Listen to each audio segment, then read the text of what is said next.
Cole from Kooima Ag here. We got a lot of red on the table today. These are parts for New Holland 900s and FP230s. We do have a lot of parts for the other older cutters too, a lot of the pull types. We'll start with the feed rolls. We have that smooth roller in stock here. We have the smooth roll scraper as well. These parts are made in the USA and stored right in our warehouse. Getting into the more of the driving pieces of these feed rolls.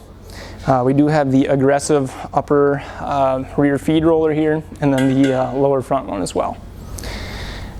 Over here we have our side pieces. So this is the feed roll side plates. This is the left hand and the right hand. These are also made in the US, go on the sides of your feed rolls. Crop guides, we've got a lot of these in stock as well. They do have some tungsten carbide sprayed on here.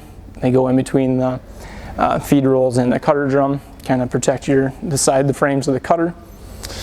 These are the bearing supports. So this is the left hand one. They are greasable, so you can insert some grease into them.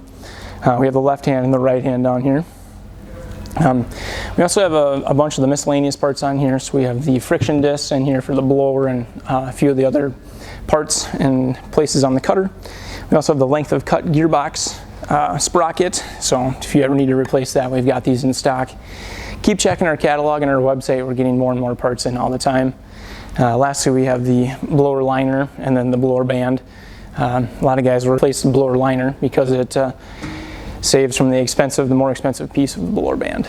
So keep checking our catalog all the time and our website. We're getting more and more parts in stock. We ship same day and ship directly to farmers like you guys. Thank you.